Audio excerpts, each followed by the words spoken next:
Halo para developer di seluruh Indonesia, perkenalkan saya Oon Arfian Dwi, Chief of Learning di Decoding Indonesia. Sebagai media pembelajaran coding online, Decoding menjadi platform edukasi teknologi terdepan yang fokus pada pengembangan skill dan pengetahuan para developer.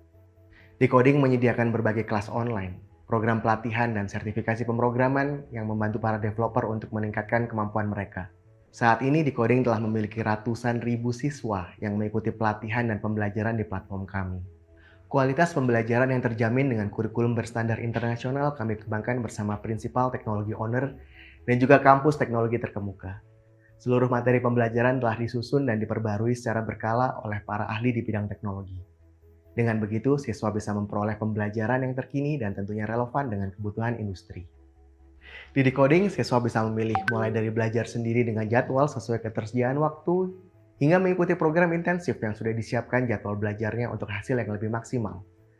Kelas belajar kami bisa diakses kapan saja dan di mana saja. Tentu saja selama ada perangkat belajar dan koneksi internet yang mendukung. Siswa bisa fokus belajar dari banyak variasi topik yang sudah kami siapkan dalam bentuk alur belajar atau sering disebut dengan learning path. Ada learning path Android, cloud, web backend dan frontend, data science dan machine learning, serta masih banyak lagi. Sebagai hasil belajar, tidak hanya memiliki portofolio aplikasi berkualitas, siswa dari program intensif bahkan secara berkelompok menghasilkan produk yang dapat bersaing sebagai bisnis di industri. Untuk mendukung proses belajar, Decoding memfasilitasi siswa dengan dua layanan utama, code review untuk submission siswa, dan forum diskusi di masing-masing kelas. Forum diskusi menjadi media transfer pengetahuan, tidak hanya dari fasilitator atau ahli di dalam kelas, tapi juga bersama rekan belajar dan lulusan yang membantu di dalam kelasnya. Tugas belajar di Decoding setara dengan aplikasi profesional. Siswa diharapkan mengirimkan submission berisi aplikasi yang dibuat untuk diperiksa dan diuji lebih jauh. Proses ini biasa kami sebut dengan code review. Decoding memiliki tim reviewer, terdiri dari kumpulan ahli dan lulusan terbaik di kelas yang sudah berpengalaman dalam membangun dan mengembangkan aplikasi. Tim ini bertugas memeriksa kode yang dibuat oleh siswa dan memberikan saran serta masukan untuk meningkatkan kualitas kode. Lalu, bagaimana prosesnya?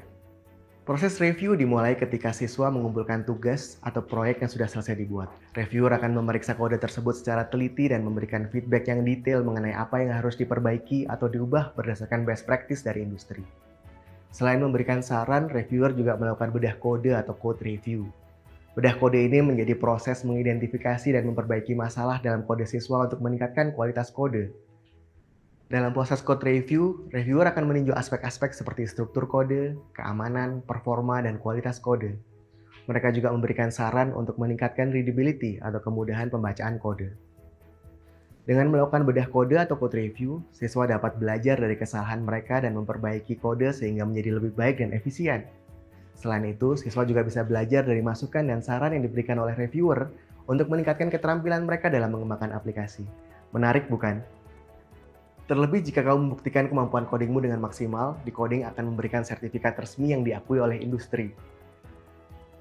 Dengan mengikuti pelatihan di Decoding dan memperoleh sertifikasi, kamu bisa membuktikan skillmu kepada perusahaan tempat kamu bekerja atau perusahaan teknologi yang ingin merekrut kamu. Nah, supaya kamu tidak hanya menonton video ini, mari langsung menuju decoding.com dan bangun karirmu sekarang juga sebagai developer profesional.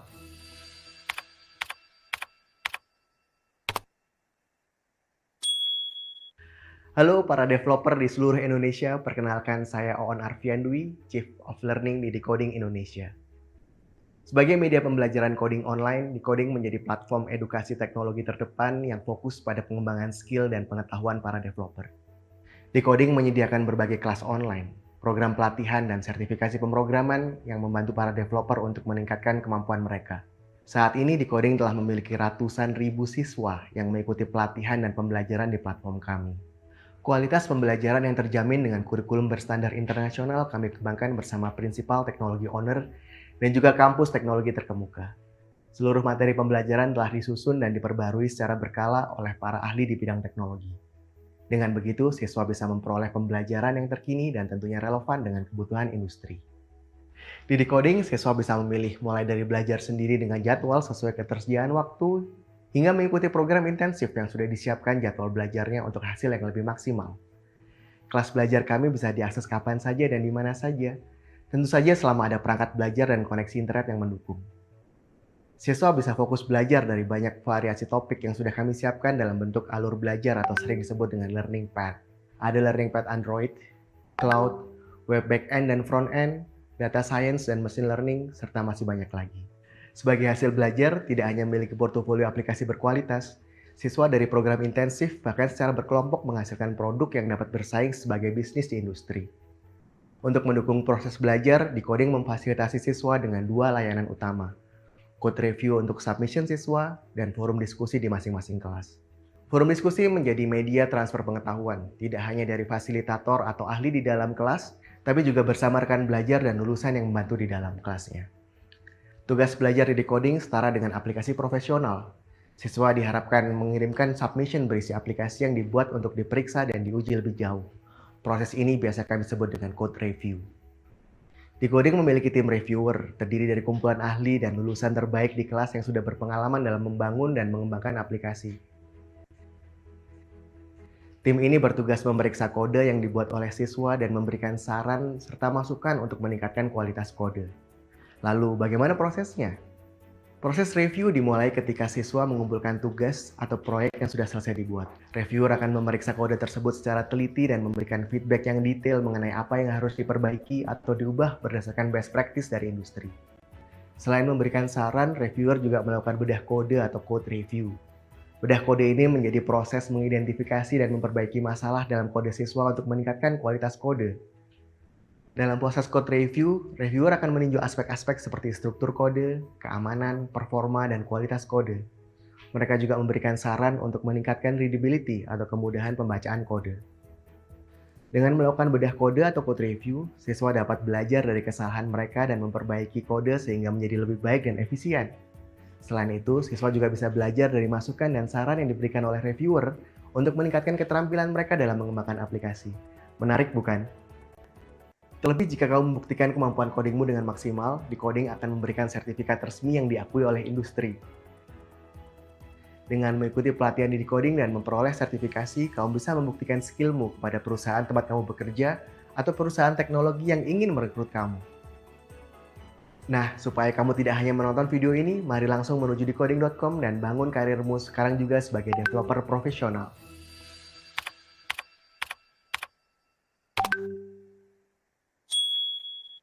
Halo para developer di seluruh Indonesia, perkenalkan saya Oon Arfian Dwi, Chief of Learning di Decoding Indonesia.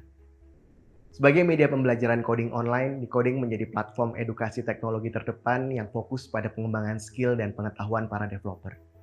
Decoding menyediakan berbagai kelas online, program pelatihan dan sertifikasi pemrograman yang membantu para developer untuk meningkatkan kemampuan mereka. Saat ini Decoding telah memiliki ratusan ribu siswa yang mengikuti pelatihan dan pembelajaran di platform kami. Kualitas pembelajaran yang terjamin dengan kurikulum berstandar internasional kami kembangkan bersama Principal Technology Owner dan juga kampus teknologi terkemuka. Seluruh materi pembelajaran telah disusun dan diperbarui secara berkala oleh para ahli di bidang teknologi. Dengan begitu, siswa bisa memperoleh pembelajaran yang terkini dan tentunya relevan dengan kebutuhan industri. Di Decoding, siswa bisa memilih mulai dari belajar sendiri dengan jadwal sesuai ketersediaan waktu, hingga mengikuti program intensif yang sudah disiapkan jadwal belajarnya untuk hasil yang lebih maksimal. Kelas belajar kami bisa diakses kapan saja dan di mana saja, tentu saja selama ada perangkat belajar dan koneksi internet yang mendukung. Siswa bisa fokus belajar dari banyak variasi topik yang sudah kami siapkan dalam bentuk alur belajar atau sering disebut dengan learning path. Ada learning path Android, cloud, web backend dan frontend, data science dan machine learning, serta masih banyak lagi. Sebagai hasil belajar, tidak hanya memiliki portofolio aplikasi berkualitas, siswa dari program intensif bahkan secara berkelompok menghasilkan produk yang dapat bersaing sebagai bisnis di industri. Untuk mendukung proses belajar, Decoding memfasilitasi siswa dengan dua layanan utama, code review untuk submission siswa, dan forum diskusi di masing-masing kelas. Forum diskusi menjadi media transfer pengetahuan, tidak hanya dari fasilitator atau ahli di dalam kelas, tapi juga bersama rekan belajar dan lulusan yang membantu di dalam kelasnya. Tugas belajar di Decoding setara dengan aplikasi profesional. Siswa diharapkan mengirimkan submission berisi aplikasi yang dibuat untuk diperiksa dan diuji lebih jauh. Proses ini biasa kami sebut dengan code review. Decoding memiliki tim reviewer, terdiri dari kumpulan ahli dan lulusan terbaik di kelas yang sudah berpengalaman dalam membangun dan mengembangkan aplikasi. Tim ini bertugas memeriksa kode yang dibuat oleh siswa dan memberikan saran serta masukan untuk meningkatkan kualitas kode. Lalu, bagaimana prosesnya? Proses review dimulai ketika siswa mengumpulkan tugas atau proyek yang sudah selesai dibuat. Reviewer akan memeriksa kode tersebut secara teliti dan memberikan feedback yang detail mengenai apa yang harus diperbaiki atau diubah berdasarkan best practice dari industri. Selain memberikan saran, reviewer juga melakukan bedah kode atau code review. Bedah kode ini menjadi proses mengidentifikasi dan memperbaiki masalah dalam kode siswa untuk meningkatkan kualitas kode. Dalam proses code review, reviewer akan meninjau aspek-aspek seperti struktur kode, keamanan, performa, dan kualitas kode. Mereka juga memberikan saran untuk meningkatkan readability atau kemudahan pembacaan kode. Dengan melakukan bedah kode atau code review, siswa dapat belajar dari kesalahan mereka dan memperbaiki kode sehingga menjadi lebih baik dan efisien. Selain itu, siswa juga bisa belajar dari masukan dan saran yang diberikan oleh reviewer untuk meningkatkan keterampilan mereka dalam mengembangkan aplikasi. Menarik bukan? Terlebih jika kamu membuktikan kemampuan codingmu dengan maksimal, Decoding akan memberikan sertifikat resmi yang diakui oleh industri. Dengan mengikuti pelatihan di Decoding dan memperoleh sertifikasi, kamu bisa membuktikan skillmu kepada perusahaan tempat kamu bekerja atau perusahaan teknologi yang ingin merekrut kamu. Nah, supaya kamu tidak hanya menonton video ini, mari langsung menuju decoding.com dan bangun karirmu sekarang juga sebagai developer profesional.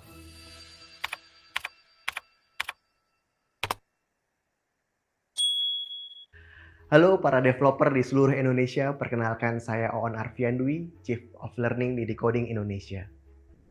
Sebagai media pembelajaran coding online, Decoding menjadi platform edukasi teknologi terdepan yang fokus pada pengembangan skill dan pengetahuan para developer. Decoding menyediakan berbagai kelas online, program pelatihan dan sertifikasi pemrograman yang membantu para developer untuk meningkatkan kemampuan mereka. Saat ini Decoding telah memiliki ratusan ribu siswa yang mengikuti pelatihan dan pembelajaran di platform kami.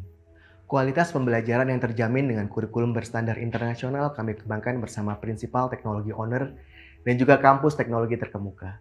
Seluruh materi pembelajaran telah disusun dan diperbarui secara berkala oleh para ahli di bidang teknologi. Dengan begitu, siswa bisa memperoleh pembelajaran yang terkini dan tentunya relevan dengan kebutuhan industri. Di Decoding, siswa bisa memilih mulai dari belajar sendiri dengan jadwal sesuai ketersediaan waktu, hingga mengikuti program intensif yang sudah disiapkan jadwal belajarnya untuk hasil yang lebih maksimal.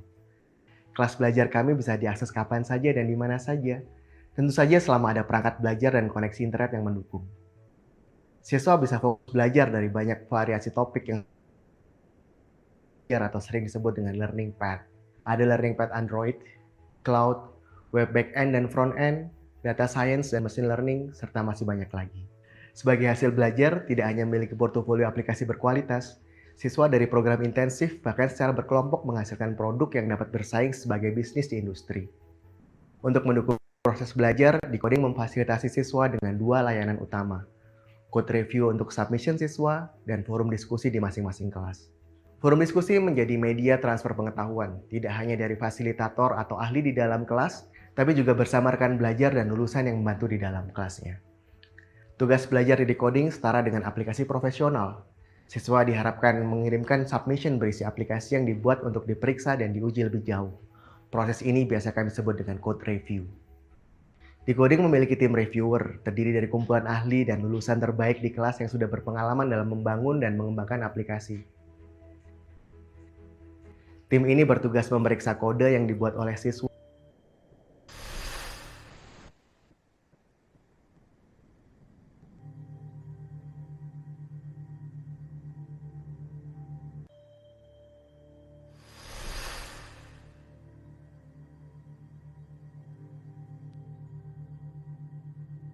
Halo, halo, selamat sore semuanya.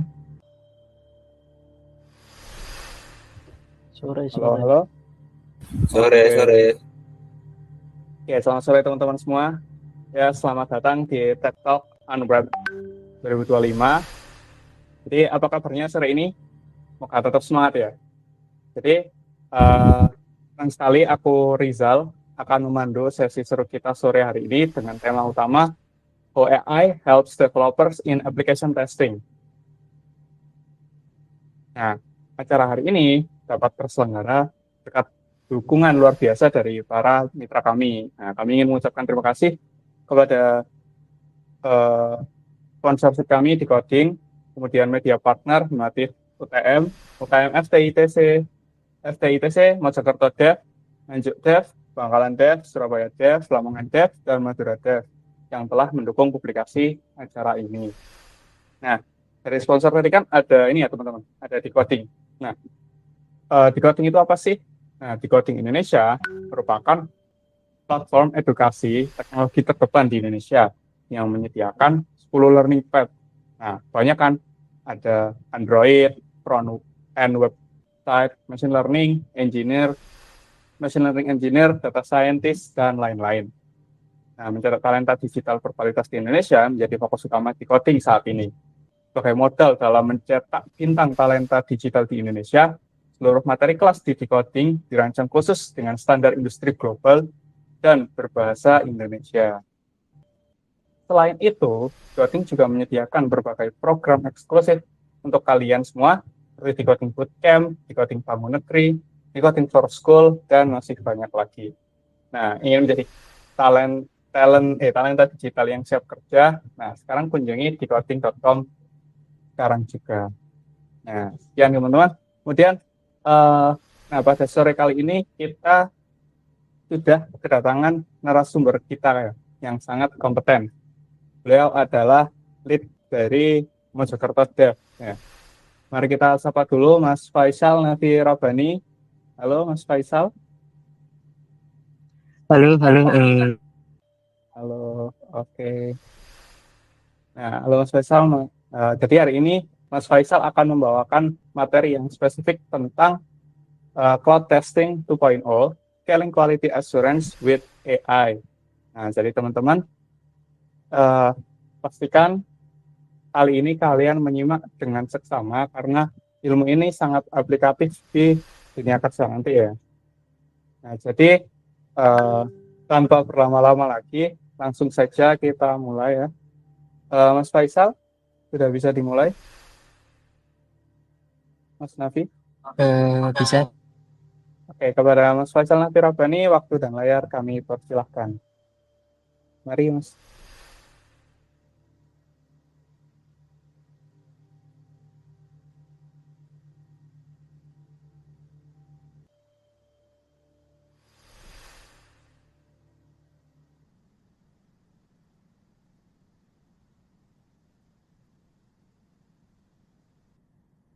Cek. Suara masuk berarti ya? Masuk, Kak, masuk. Tapi ada double gitu.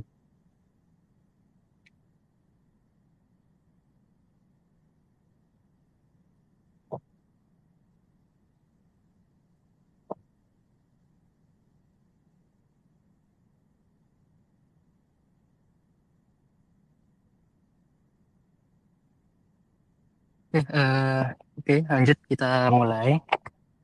Untuk tema pada sore kali ini di Google Developer Group on Campus Universitas Trunojoyo Madura. Kita akan membahas tentang cloud testing 2.0, Scaling Quality Assurance with AI.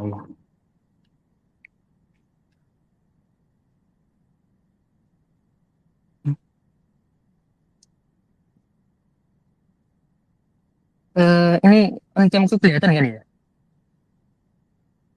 Iya ya, kelihatan, Kak.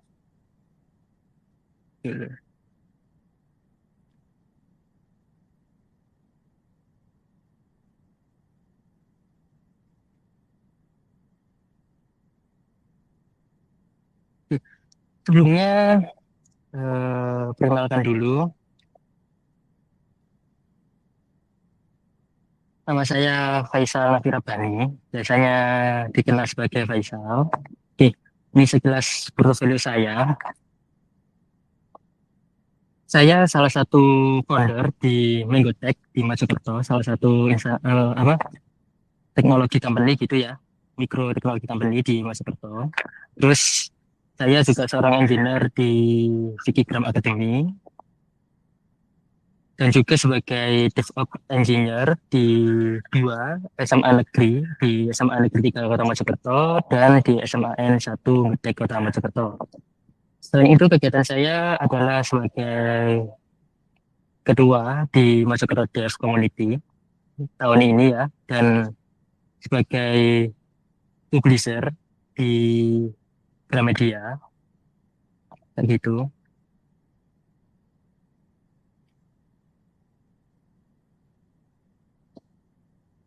Pada workshop kali ini kita nanti akan membahas ada 7 bab. Oke, kita akan membahas tentang masalah utama yang dialami oleh para DevOps engineer. Terus kita akan membahas tentang evolusi dari sebuah testing seperti itu ya. Dari awal pertama kali adanya sebuah cloud computing seperti itu. Terus kita akan membahas sedikit mengenai pengenalan teknologi yang ada di Google Cloud. Selanjutnya, kita akan membuat sebuah studi kasus seperti yang sederhana saja. Lalu kita lakukan integrasi AI. Jadi gimana caranya kita melakukan seperti itu ya. Cara mengintegrasikan AI dengan cloud computing kita yang ada. Lalu melakukan otomatisasi di lain. Nah, selanjutnya nanti kita yang terakhir adalah kesimpulan seperti itu.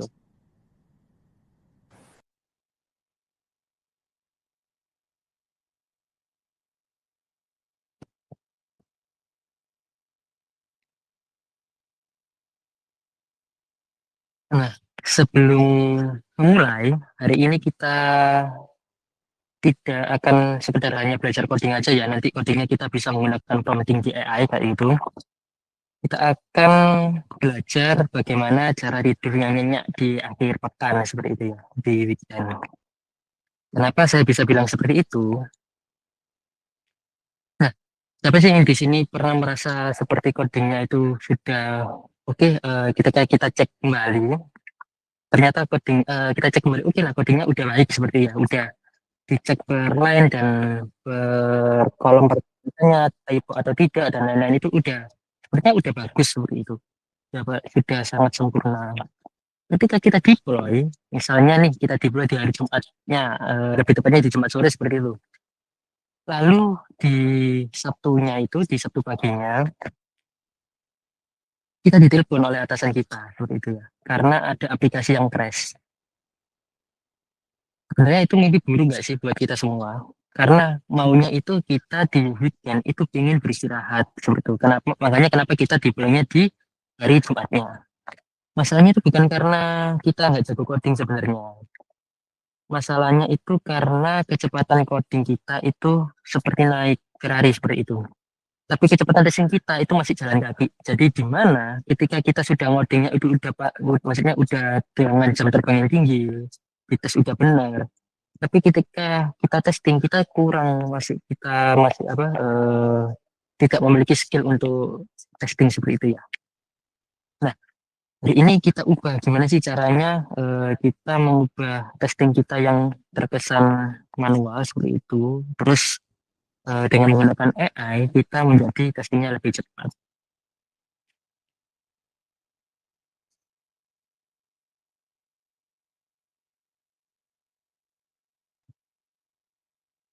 Sebentar ya.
Teman-teman, jadi Mas Faisal nanti sedang ada kendala ya, mohon ditunggu sebentar, mohon pengertiannya ya teman-teman.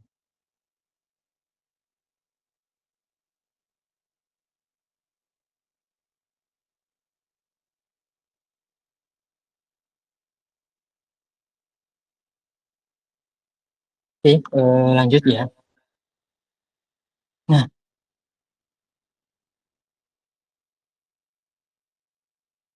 musuh terbesar kita sebagai seorang QA itu adalah di bottleneck-nya, seperti itu ya.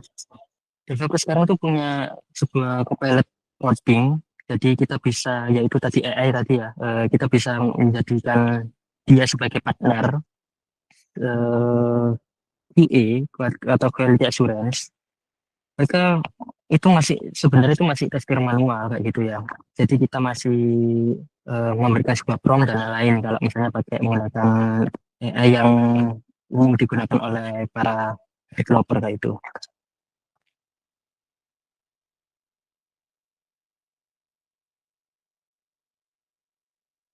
Nah, coba bayangkan biaya perbaikan bug saat coding itu cuma seharga secangkir kopi kayak gitu. Tapi kalau misalnya bug itu lolos ke user atau misalnya kita menggunakan kita kita tadi QA-nya itu nggak ada sebenarnya ya, ataupun ada walaupun sekalipun ada, tapi ternyata bug itu tembus ke user sisi user seperti itu, biayanya itu bisa mahal kayak gitu. Karena apa? Karena sudah production seperti itu dan terjadi kesalahan yang telah dilakukan oleh user. Misal contoh nih, eh, pada sebuah API-nya di sharing saldo di GoPay kayak gitu ya. Ternyata API-nya itu bisa dibobol seperti itu. Yang awalnya itu kalau kita tester itu hanya seharga secangkir kopi tadi, karena kita tes secara internal di company seperti itu ya. Ternyata itu lolos. Dan ada orang yang tahu celah tersebut mengakibatkan dia bisa injek saldo di dalam GoPay-nya dia kayak gitu. Yang awalnya saldonya itu hanya 5.000 bisa aja dibuat seperti 50 juta kayak gitu ya. Jadi yang harusnya kita hanya cek untuk menghabiskan anggaran sekitar 10.000 atau 20.000 bisa lebih dari itu. Itu cukup bahaya sekali. Nah, kita ingin memindahkan deteksi bug itu ke depan atau istilahnya shiftless testing kayak gitu ya. Tapi dengan menggunakan tenaga robot bukan manusia.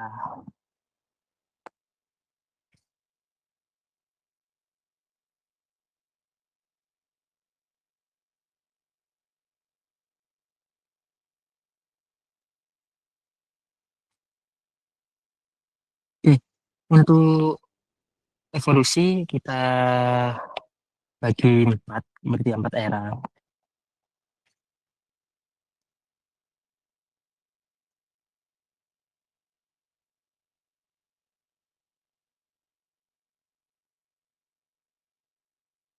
tadi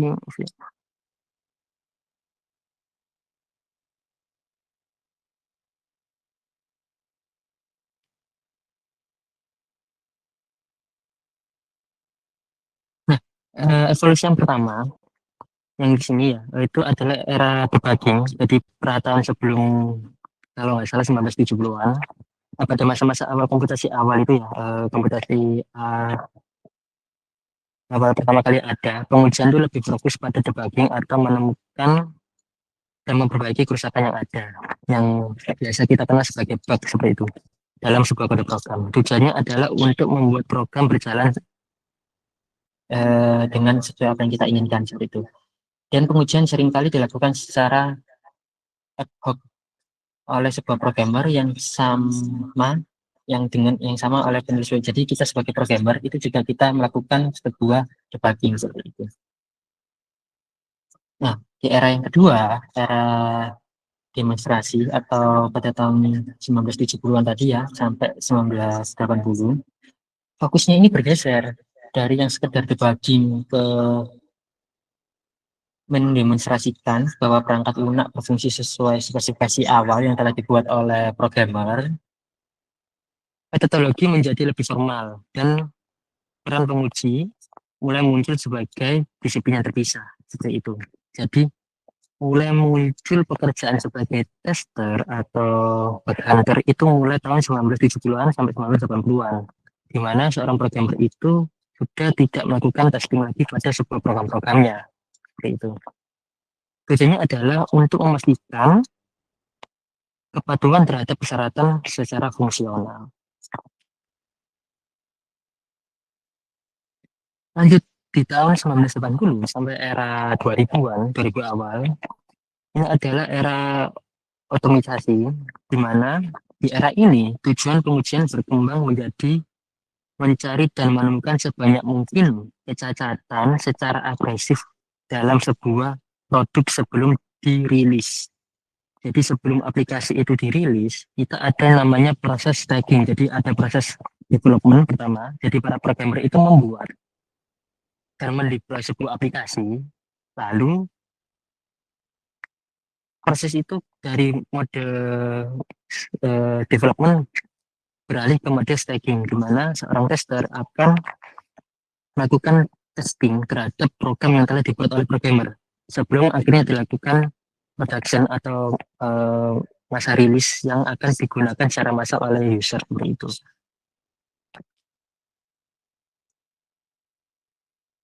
Nah, otomatisasi ini pengujiannya mulai banyak digunakan untuk meningkatkan efisiensi dan cakupan pengujian. Seiring dengan meningkatnya kompleksitas sistem dan munculnya perangkat lunak yang secara dapat digunakan secara komersial seperti itu ya.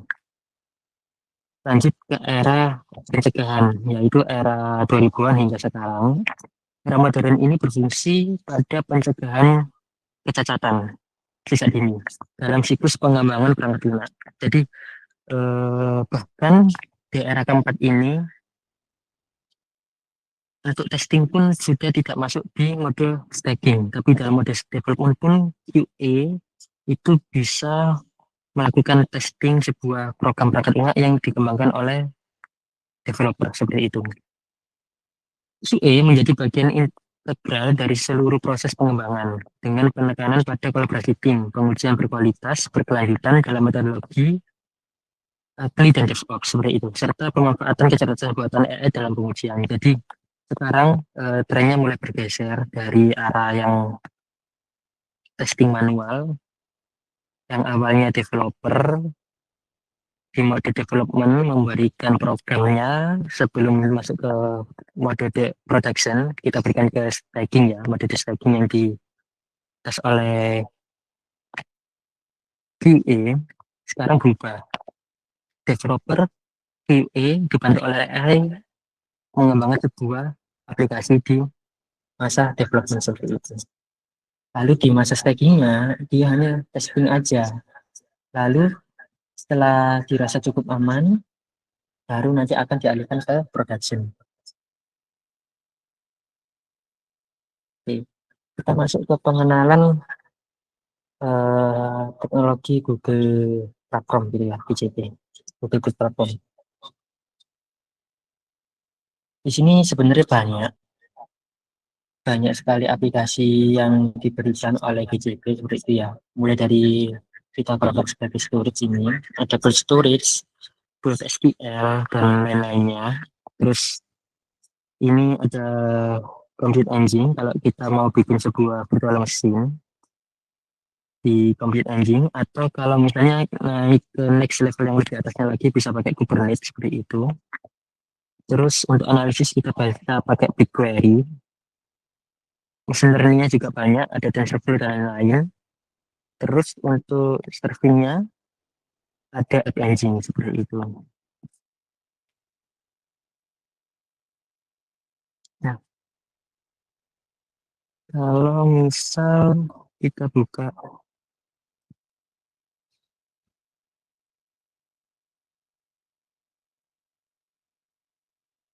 ini. Nah, di sini kita daftar terlebih dahulu nanti. Kalau nanti contoh saya.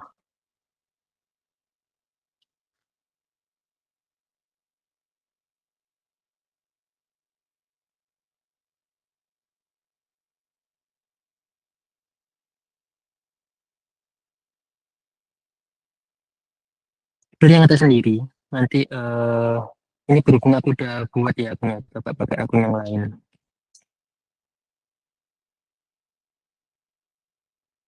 Nah, untuk kalian bisa melakukan start free trial seperti itu ya, nanti bisa mendapatkan kredit sekitar $5. 300 $300 selama 3 bulan. Jadi nanti kalian bisa pakai untuk cek-cek aplikasi yang ada atau layanan service yang ada di GCP seperti itu ya. Setelah masuk, nah ini halaman dashboardnya seperti itu. Di menu sebelah kiri itu ada beberapa menu andalan atau core produknya dari GCP seperti itu. Ini untuk AI-nya kita bisa pakai Vertex AI yaitu. Terus yang tadi aku bilang kalau kita mau bikin sebuah virtual machine itu bisa di Compute Engine terus ke VMinence seperti ini.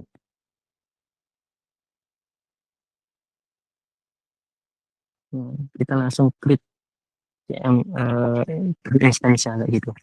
Terus ada juga beberapa seperti SQL atau cold storage juga ada juga. Nanti bisa dieksplor lebih lanjut seperti itu ya.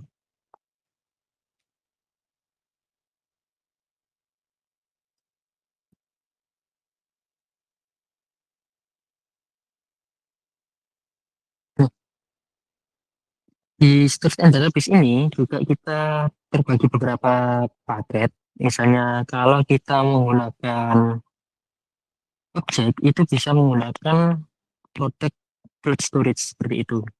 Kalau misalnya kita menggunakan database relasional itu bisa menggunakan call SQL. Jadi konsepnya itu hampir sama dengan MariaDB seperti itu ya, MySQL dan lain-lain seperti itu. Terus non relasional ada seperti Postgres, terus ke Keystone, itu mirip seperti MongoDB seperti itu. Terus ada data warehouse untuk analisis itu bisa menggunakan produknya dari BigQuery.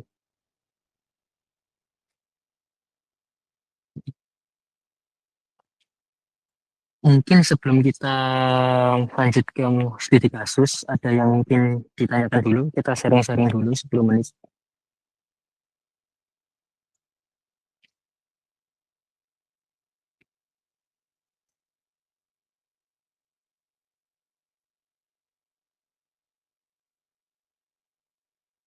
Ada mungkin ditanyakan?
Kayaknya dari audiens sudah nggak ada yang ditanyakan, Kak.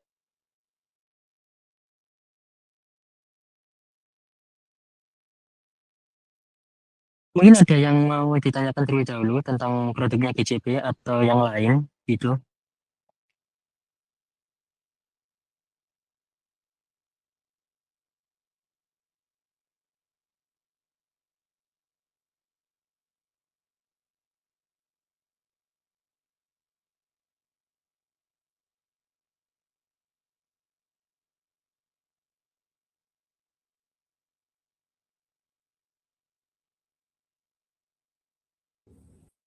Saya, halo, Iya Mas, apa? oh iya, ini kan terkaitan dengan Kayak notifikan. cloud computing kan ya. Yang ingin saya tanyakan itu mengenai cloud storage dari GCP dan beberapa eh, apa ya namanya, kayak Azure GCP itu kan kalau cloud storage itu lumayan harganya, dan dari saya pribadi itu kalau pakai cloud tuh biasanya menggunakan virtual mesinnya. Jadi apakah ada cara gimana caranya kita mengintegrasikan cloud storage itu ke dalam virtual mesinnya, ke dalam VPS-nya gitu? Itu memungkinkan nggak Mas buat misalnya ada web nih ya, webnya itu menyimpan data dalam bentuk gambar lah, contohnya gambar, biar kan di membutuhkan cloud kan di apa nah, cloud storage maksudnya. Nah itu memungkinkan nggak kalau kita seandainya nggak usah berlangganan cloud storage tapi hanya kita menggunakan VPS-nya saja begitu? Ya, suaraku masuk ya? Iya,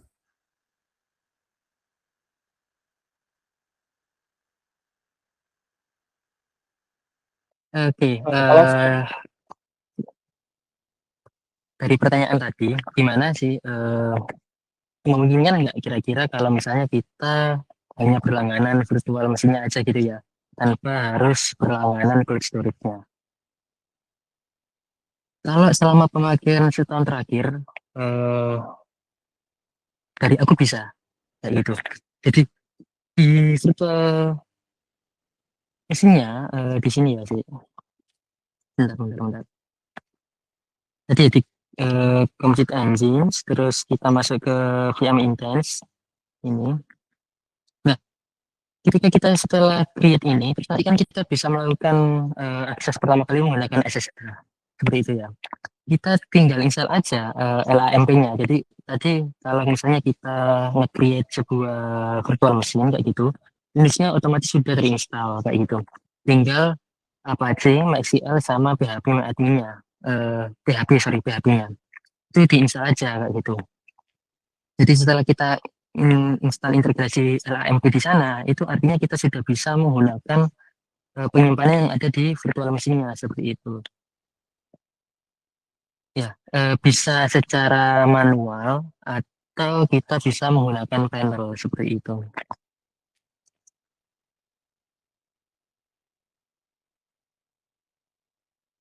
Oke.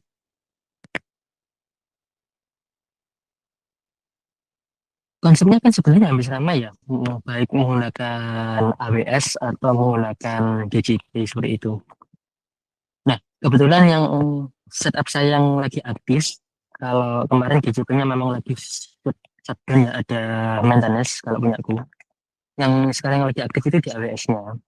Ini saya menggunakan panel. Jadi alih-alih saya install LMP manual satu-satu, kayak gitu ya. Saya langsung menggunakan panel, di mana ini LMP-nya sudah jadi satu semua. Harusnya kalau misalnya kita menggunakan produknya AWS ataupun GCP, kita akan disarankan menggunakan cold storage-nya mereka. Jadi antara web servernya dan penyimpanannya itu storage-nya itu terpisah seperti itu. Tapi bukan berarti kita nggak bisa menggunakan VM-nya secara jadi satu gitu ya, tanpa menggunakan cold storage-nya kayak gitu. Itu bisa, sangat memungkinkan sekali kayak gitu.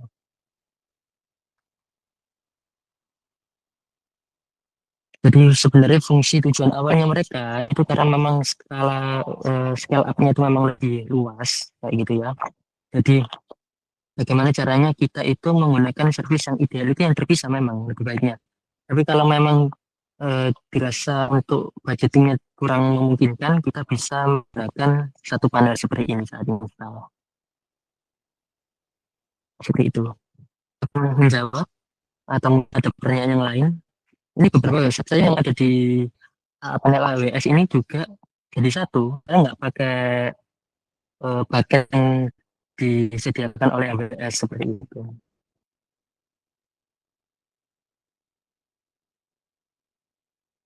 Oh, baik Mas, terima kasih sudah menjawab.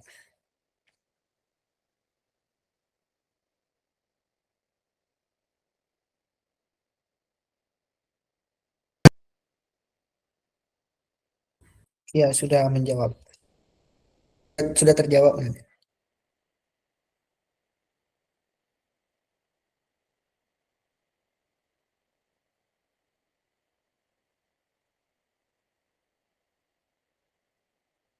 Baik, coba ada lagi nggak kira-kira?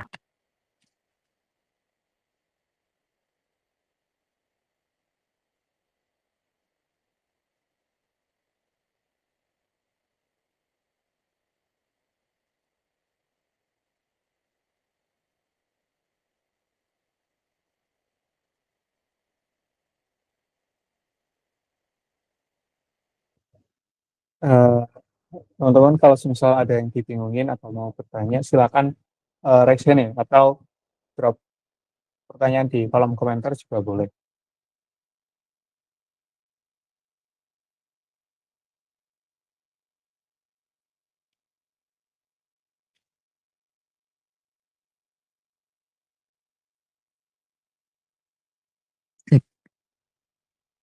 Nah, di sini ya ada keterangan.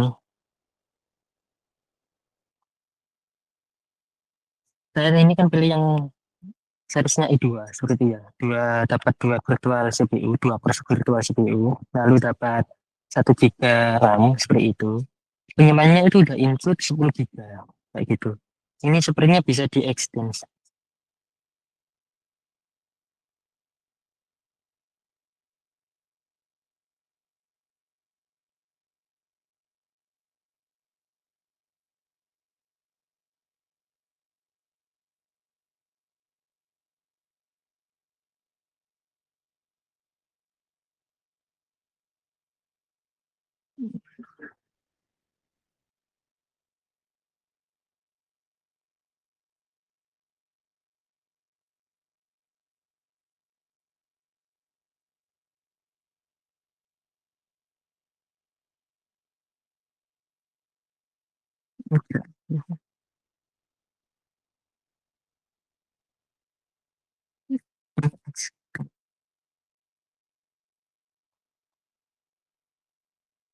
Biasanya lupa tempatnya. Oh ini, storage. Ini. Nah, ini kita bisa tambah untuk flash disknya. Jadi sangat mungkin sekali kalau kita misalnya tidak ingin menggunakan cold storage-nya dari DCP yang terpisah, inginnya menjadi satu itu bisa di sini. Jadi kita bisa tambah SES-nya dalam satu VM itu mau berapa giga, seperti itu ya. Langsung kita instalasi LAMP atau sebuah panel layanan seperti itu. Jadi nanti jadi satu.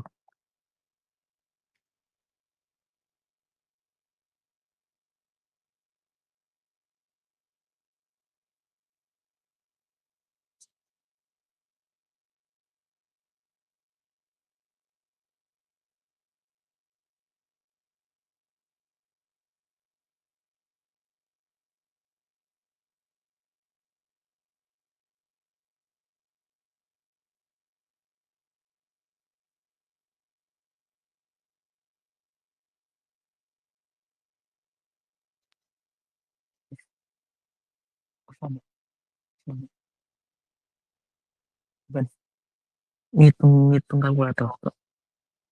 Oke, lanjut ya. Kalau misalnya nggak ada pertanyaan seperti itu, pertama kita buka DCP-nya terlebih dahulu.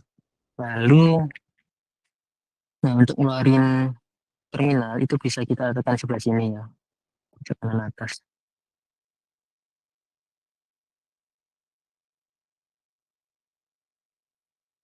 Nah, nanti kalau ada menu autorest kita autorest saja.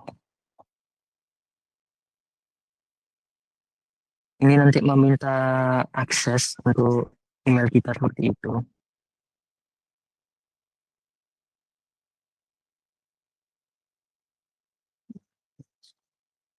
Ya.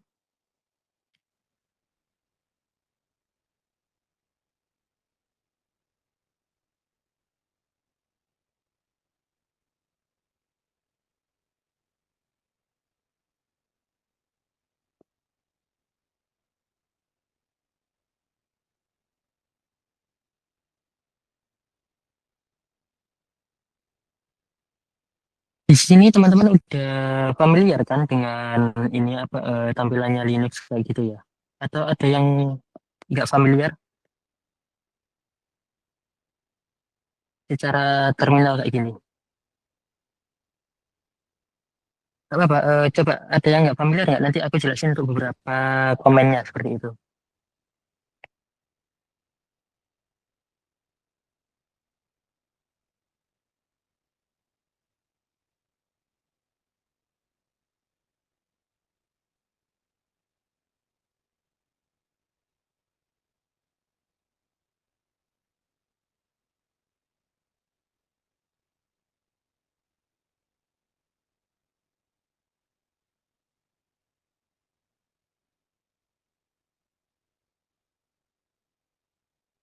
Oke, nggak ada ya. Saya kira paham semua cara penggunaan Linux secara basic gitu ya.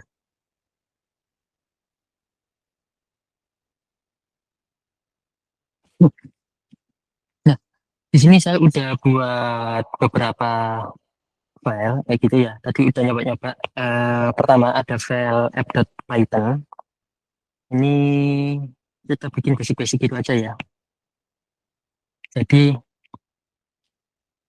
kita bikin aplikasi perhitungan seperti itu.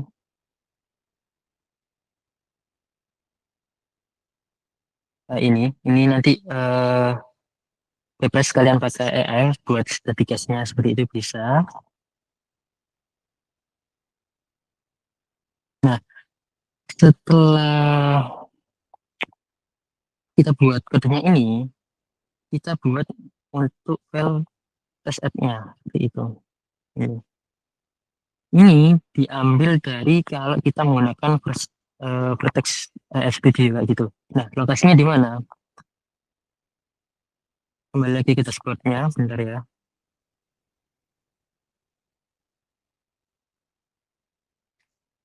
Di menu sidebar-nya sini, kita buka terlebih dahulu, scroll ke bawah, cari yang menu Vertex AI.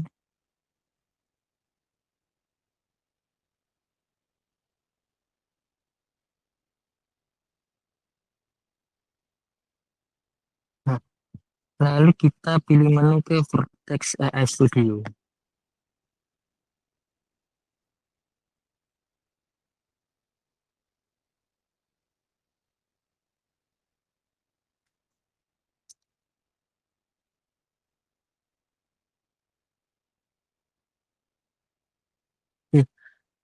Ini prompt yang udah aku buat kayak gitu ya. Jadi kita buat sebuah prompt perintah di Vertex AI, terus kita juga masukkan codingan app.python-nya tadi di awal.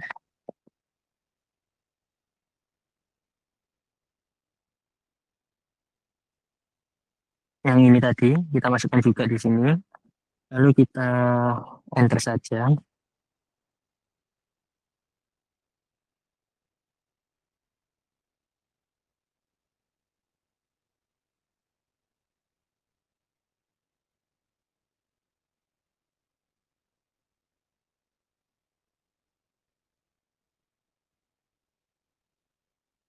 Jadi kita dapat kode untuk kita buat file baru, tes update Python-nya. Ini kita copy, lalu kita paste semua di sini. Ini mirip Visual Studio Code, jadi kita bisa buat create new file di sini ya, kayak gitu. Terus ketikkan app.python, kita paste di sini. Oh ya, jangan lupa kita buat file config-nya. Ini yang paling penting kalau kita menggunakan automation kayak gitu ya. Kita harus punya file YAML-nya kayak itu. Kebetulan saya pakai nama codebase.yaml seperti itu. Nah, ini programnya yang akan dijalankan seperti itu. Setelah semuanya tersimpan, ya, kita kembali ke terminal kayak gini, open terminal. Ini posisi saya ada di rootnya seperti itu, di rootnya Linux-nya di Google Cloud gitu ya. Posisinya kalau misalnya ini yang ada di kode editor itu biasanya ada di home kayak gitu. Jadi kita coba cek dulu, ceknya menggunakan ls, kita masuk ke home. Nah, di sini nanti ada folder yang namanya versi Navi 50 sama dengan folder yang ada di kode editor ini ya. Karena file dan YAML-nya ada di dalam folder tersebut, jadi kalau kita mau masuk di folder tersebut kita bisa pakai perintah change directory cd gini ya, lalu masuk home, ls tadi untuk ngecek aja. Nah, lalu kita masuk ke folder tadi, coba kita cek lagi. Nah, oke, folder YAML. Nah, untuk pastinya gimana kalau itu memang foldernya, kita bisa update file di sini, misalnya coba.txt gini ya. Nah, kita ls lagi.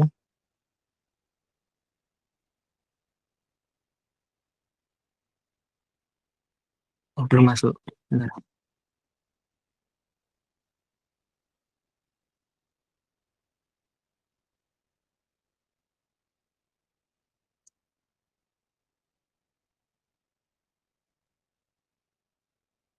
Ini salah folder.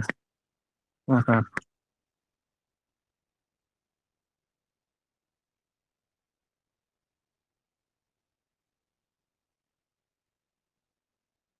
Harusnya di sini di luar ya.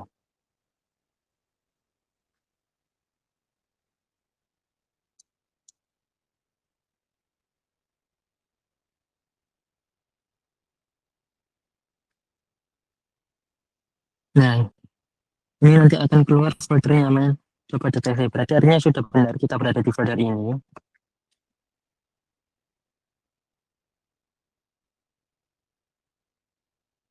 Lalu kita jalankan perintah di code build submit config terus nama file konfigurasinya tadi ya code.yaml.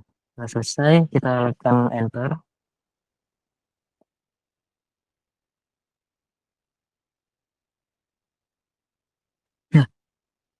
Nah, kalau misalnya di era tahun 2011-an kayak gitu ya. Nah, untuk konfigurasi seperti ini dulu sebelum adanya namanya panel-panel yang memudahkan kita untuk debugging dan konfigurasi, itu rata-rata mereka melakukan konfigurasi secara manual di terminal seperti ini. Dan ini membutuhkan waktu lama seperti itu.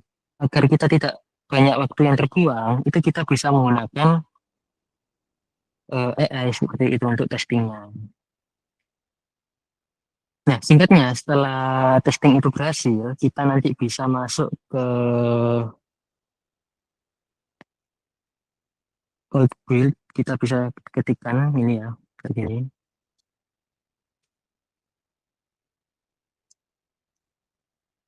Di sini. Lalu nanti ke menu history, nanti akan keluar yang namanya log. Misalnya kayak gini. History. Nah, ini masih memerlukan waktu kurang lebih 5-10 menitan kayak gitu untuk testing. Nanti setelah selesai kita nanti muncul list kayak ini, bisa kita buka. Nah, ini adalah record dari testing menggunakan AI di GCP seperti itu. Ini itu sebenarnya bisa kalau misalnya ini kan kebetulan kita pakai satu file gitu ya, kita menggunakan satu file. Misalnya kita memiliki beberapa file aplikasi seperti itu di GCP, kita cukup menambahkan di konfigurasi .yaml-nya ini aja kayak gitu. File apa aja yang nanti kita akan tes seperti itu. Lalu setelah selesai baru kita jalankan perintah yang tadi yang keyboard build submit ya tadi ya, konfigurasi untuk file .yaml-nya. Maka seluruh file atau program atau aplikasi yang kita handle, misalnya ada 1000-2000 file yang notabene kalau kita cek satu-satu itu membutuhkan waktu lama, itu bisa dijalankan hanya membutuhkan beberapa menit saja menggunakan AI kayak gitu. Nanti record kesalahannya nanti bisa tertampung di sini di code build di history kayak gitu. Ada yang mungkin mau ditanyakan?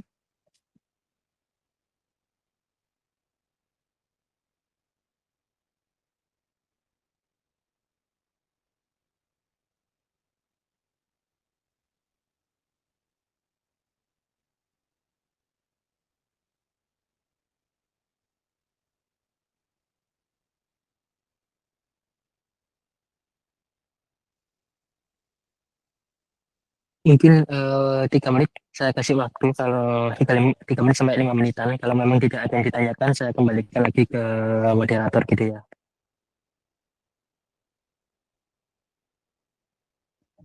Permisi Mas Faisal, ini materinya sudah disampaikan semua atau masih ada yang belum disampaikan?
Gimana teman-teman, ada yang mungkin ditanyakan?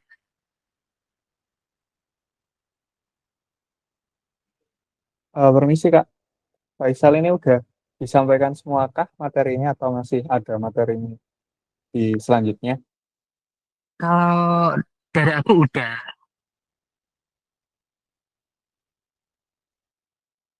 Oke, oke, baik teman-teman. Nah,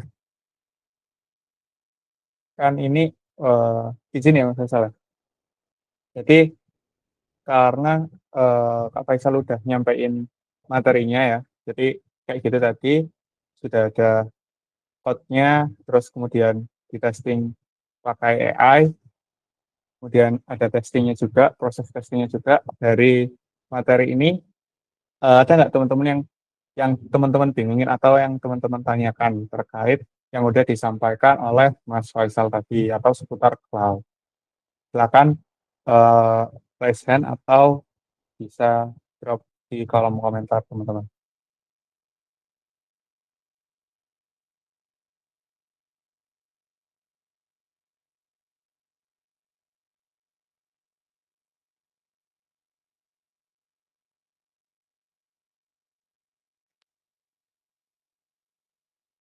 Eh, buat moderator aku tanya untuk selesainya tadi jam 5 ya kalau nggak salah ya.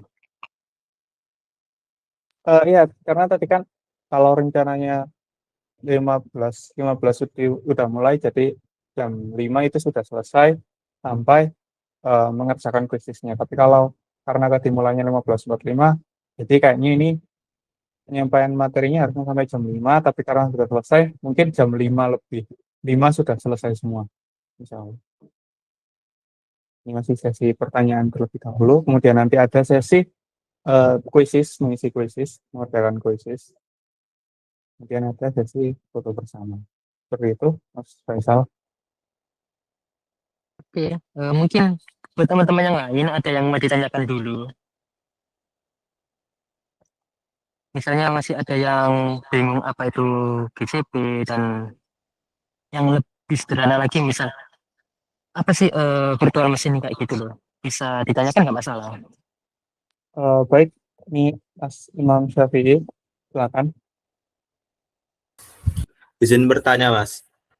Terkait Vertex AI itu kan mungkin bisa dijelaskan lebih rinci apa itu Vertex AI. Terus waktu proses build itu kira-kira proses AI-nya tuh kayak gimana? Prosedur itu gimana ya Mas? Kan tadi kita nge-build sebuah script kan ada apa seperti itu. Tadi itu kayak app Python gitu. Itu kan di-build pakai perintah gcloud terus apa gitu. Nah, itu proses build-nya itu kira-kira seperti apa?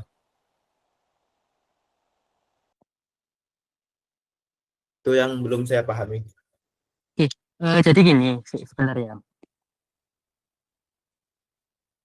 Di GCP itu banyak sekali produk yang telah disediakan seperti itu.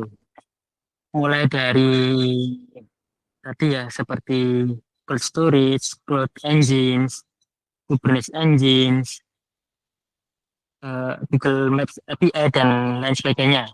Nah, termasuk untuk AI-nya mereka memiliki AI khusus di Google Cloud yang bernama Vertex AI.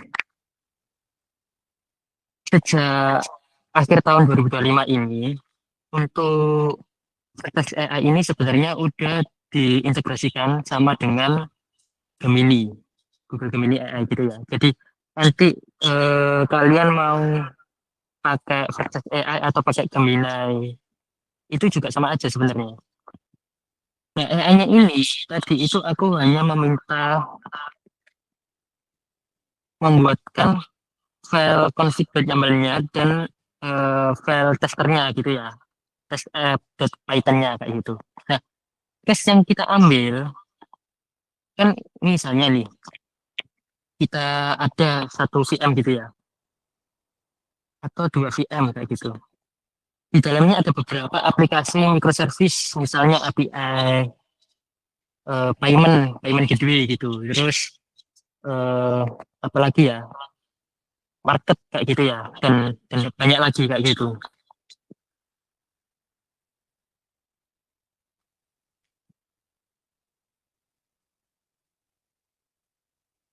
Alih-alih kita testingnya itu manual satu-satu per aplikasi, itu kan cukup membutuhkan waktu yang banyak.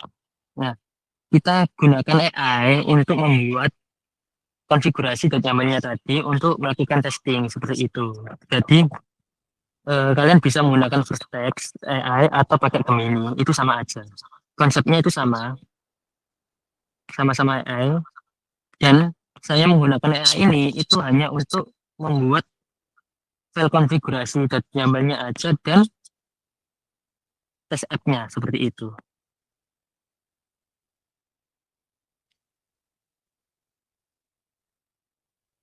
Nah, setelah file itu terbuat, ini tunggu sebentar ya.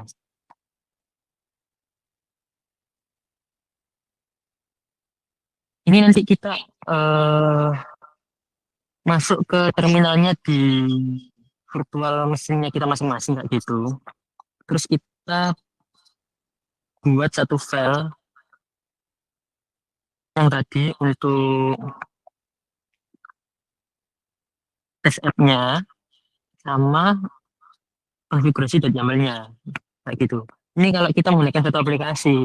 Tapi kalau misalnya banyak aplikasi ya nanti tinggal lanjutkan aja kayak gini. Terus nama filenya apa, lanjut dan seterusnya kayak gitu.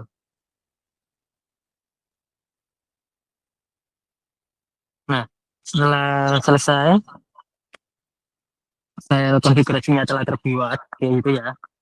Perintah untuk menjalankan file konfigurasi .yaml-nya tadi, code.yaml-nya itu kita bisa menggunakan perintah di code build submit this config terus nama file konfigurasinya seperti itu.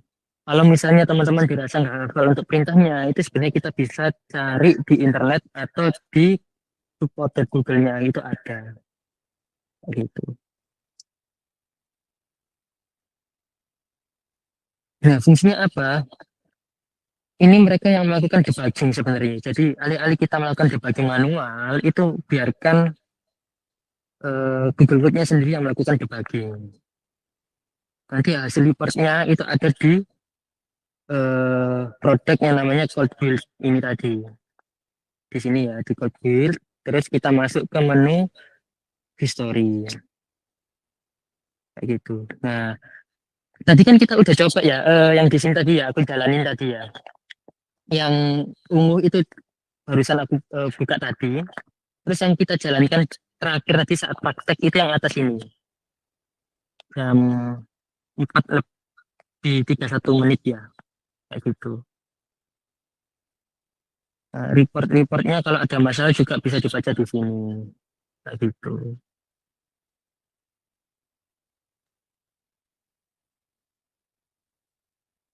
Ada yang lain atau masih ada yang ditanyakan?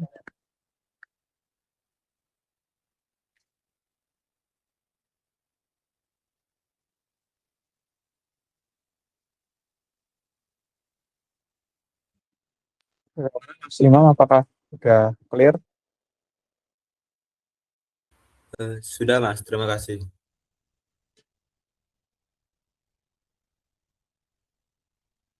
Baik, kalau gitu ada lagi yang ingin ditanyakan teman-teman? Yang lain silakan bertanya, silakan raise hand atau drop pertanyaan kalian di kolom komentar atau di kolom chat ya.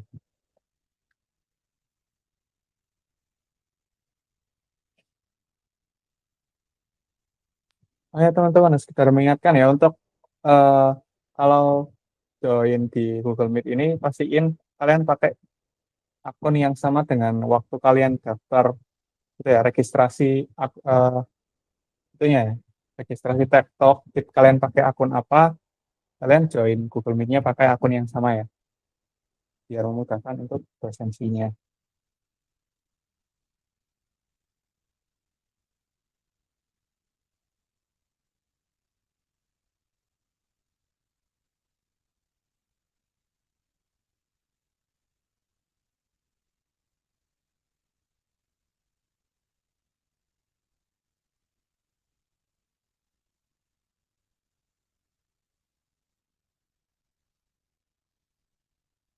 Biasanya kalau kita menggunakan layanan provider, langganan di layanan provider lokal gitu ya, itu sebenarnya sudah masuk ke bagian end user seperti itu. Jadi kalau kita bikin sebuah aplikasi terus di online kan di hosting, itu nggak ada yang namanya lagi testing-testing kayak gitu. Mungkin testing kecil apakah karena kita developnya rata-rata menggunakan Windows, apakah ketika kita upload ke online seperti itu ya, karena base-nya on Linux gitu ya, apakah berjalan atau tidak seperti itu. Nah, kalau misalnya kita menggunakan Laravel misal seperti itu atau React yang memerlukan instalasi Composer atau Node.js dan lain-lain, itu kita nggak bisa melakukan instalasi secara mandiri seperti itu. Jadi kita bisa melakukan open ticket dan admin provider tersebut yang melakukan konfigurasi seperti itu. Nah, Di GCP ini semuanya kita lakukan secara mandiri. Jadi kalau misalnya terjadi ada bug, kita nggak bisa melakukan laporan ke GCP kayak gitu. Itu yang membuat bedanya menggunakan provider lokal di Indonesia ataupun di luar. Ini nggak berlaku hanya GCP aja, tapi bisa berlaku di Microsoft Azure ataupun di Amazon Web Service seperti itu. Dan provider di luar lainnya.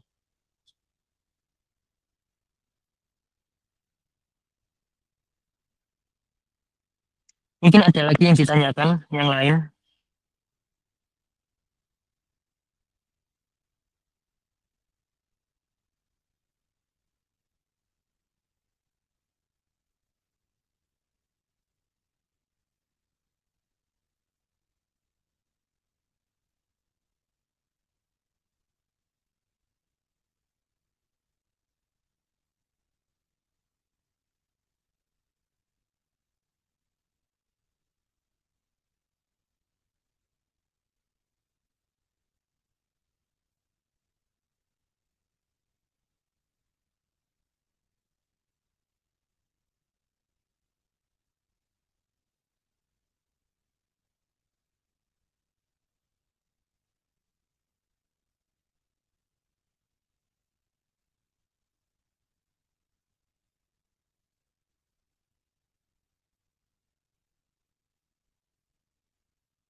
Ini sambil nunggu pertanyaan yang lain atau kuis dari panitia. Mau tanya nih, kalau kalian nggak ada pertanyaan, ini kira-kira kalian dari kampus UTM sendiri atau ada dari yang lain, misalnya mahasiswa lain atau kota lain kayak gitu.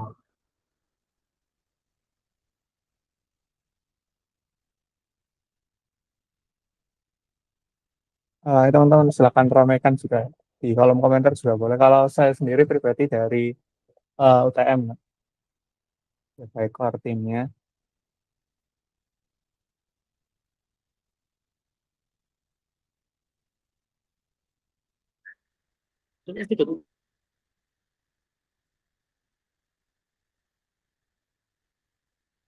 Gimana? Gimana?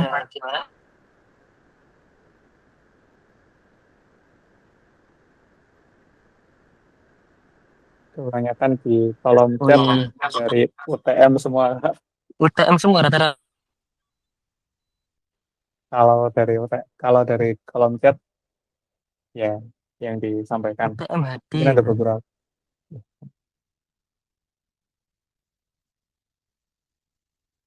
Oh, oh ya Allah. Teknologi aja tak kira beda kami sama UTM, ternyata sama ya. Universitas Trunojoyo Madura, Kak. Iya, kan yang lain itu tulisnya UTM ya. Terus ini tiba-tiba Trunojoyo gitu kan. Kaget. Itu ada Kak Syafira Zakia Rahma dari Untak Surabaya, Kak. Oh, Untak Surabaya. Join GDGN kamu bisa Untak nggak, Mas? Enggak. Wah, jauh banget nih dari Untak.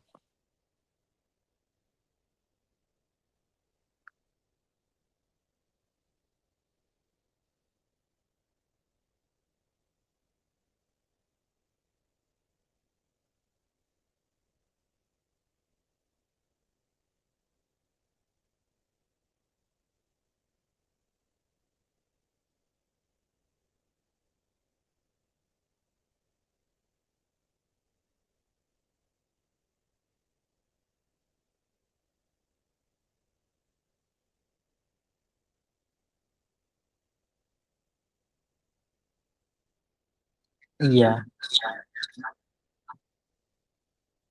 lumayan jauh ya Untak nyasar ke sini.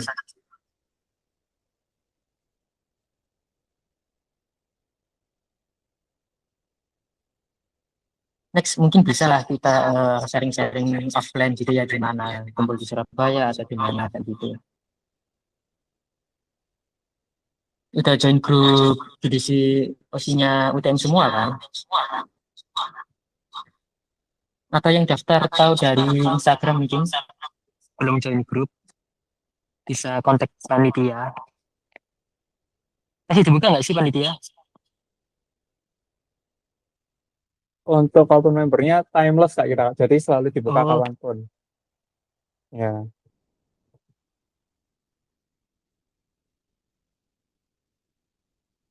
oh ya, untuk kuisnya bagaimana Kak? Ini waktunya udah 16.52.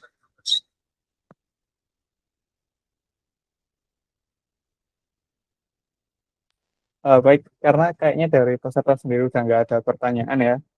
Jadi kita akan lanjut ke sesi quizisnya teman-teman. Nah, nanti di quizisnya silahkan bagi yang bertugas untuk share screen dan gimana untuk Kak Faisal untuk di off screen dulu karena eh, mau di share quizisnya. Baik, terima kasih Kak Faisal. Silakan koordinator bertugas untuk share screen quizisnya. Nah, silakan bagi para peserta untuk join quizisnya dan diisi dan dimasukkan kodenya ya. Nah, dimohon untuk menggunakan nama aslinya. Jadi nanti biar bisa lebih mudah saat pengambilan hadiah atau pendataannya. Silakan teman-teman, saya tunggu sampai 16.56. Kalau misalnya ada kendala, silakan disampaikan di kolom komentar atau silakan raise hand di meeting kali ini. Ya ini kerjain dengan baik-baik ya. Soalnya nanti dapat tiket kalau nggak salah dari panitia.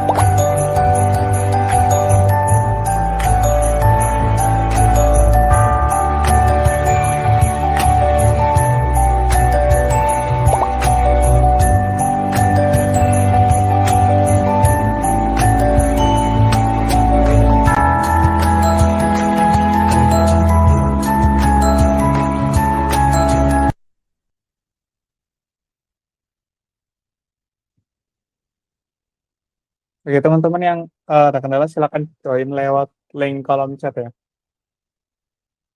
Silakan boleh langsung dikerjakan aja. Nanti kalau sudah selesai semua di jam 17.05 ya kira-kira, nanti kita akan lihat pemenangnya ya. Dan tentunya ini ada hadiahnya ya teman-teman ya, nggak percuma-cuma kuisisnya. Nanti ada hadiahnya untuk pemenangnya.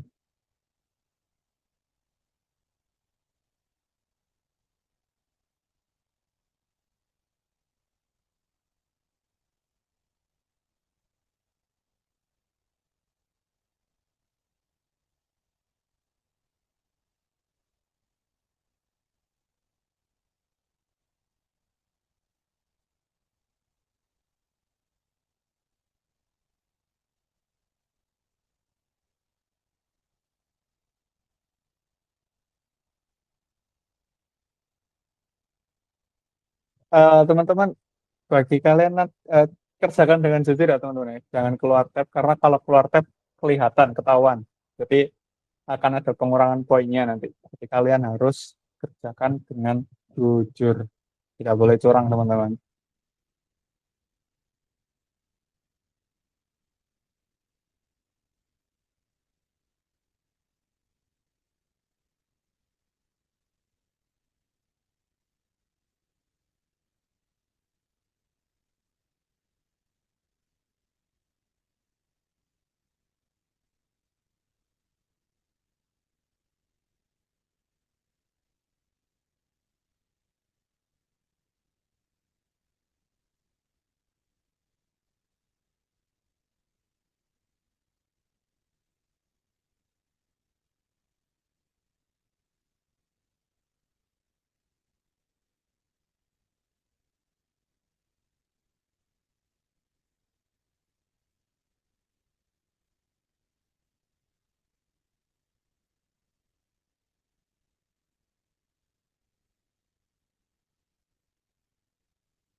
Semangat bagi teman-teman yang belum selesai ya. Jadi udah banyak yang selesai, jadi ada beberapa yang udah selesai. Ada Mas Zaki Ramadhani, Mas Muhammad Yusri, Mona Murah, Mas Rahmat Aziz, Muhammad Fauzan, Mbak Putri, Nihayatul, Zairo Fatil, Mas Khairil Anwar, dan lain-lain. Jadi teman-teman, dari kuisis ini nanti akan diambil 3 pemenangnya untuk yang dapat hadiah. Tapi jangan tenang aja bagi yang belum beruntung, karena kan kalian udah mengikuti sesi TikTok ini ya. Jadi kalian akan tetap dapat benefit yang sudah terlampir di Instagram kami. Jadi tetap semangat buat yang belum selesai mengerjakan, silahkan diselesaikan terlebih dahulu. Akan kami tunggu sampai 17.06 atau kalau kalian udah ngerjain semuanya. Teman-teman.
Ya, jadi teman-teman, karena udah 17.06 sesi kuisis kita akhiri, dan ini adalah 3 pemenang kita untuk sesi TikTok Unwrap di bidang cloud. Selamat buat Mas Ikhtiar Ramadhani, Mas Khairil Anwar, sama Mas Muhammad Yusri, karena sudah berusaha keras untuk mengerjakan kuisis ini dan mereka dapat hadiah ya. Selamat, selamat, selamat untuk 3 pemenang kita. Nah, sebelum uh, kita beralih ya, terima kasih Mas Imam Syafi'i telah share screen. Jadi di sana nanti hadiahnya akan kami informasikan lebih lanjut ya. Sebelum kita benar-benar mengakhiri acara kali ini, kita masuk sesi dokumentasi dulu ya. Untuk media kreatif, silakan siap. Kemudian kepada teman-teman semua, dipersilakan untuk on cam terlebih dahulu atau menyalakan kameranya sebentar.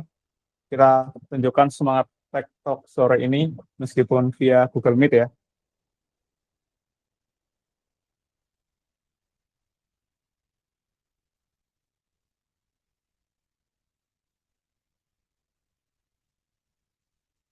Ayo teman-teman semua, silakan on kamera.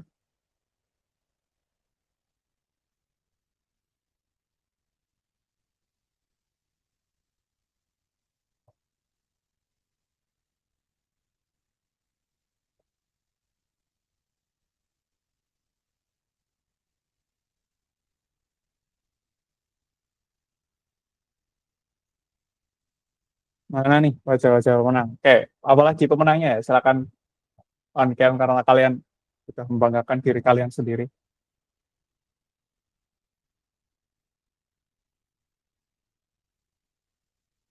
Oke, kalau udah semua, silakan untuk media kreatif. Apakah udah sedia?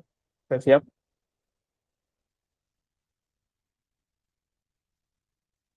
Oke, oke kita ya, kita dokumentasi ya. 1, 2, 3. Kemudian untuk slide selanjutnya tetap tetap gaya. Slide selanjutnya, Mas. 1, 2, 3. Yang slide Gaya selanjutnya. GDGOC, gaya GDGOC.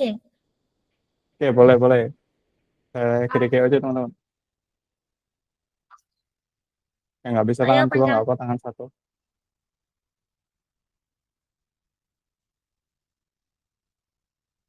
Sudah? Bener nggak? Mas Pras? Oh ya, silakan Mas Faisal juga on kamera.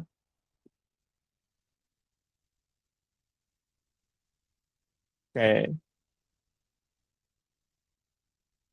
oke. Draft Minecraft udah selesai. Silakan. Selanjutnya sudah semua.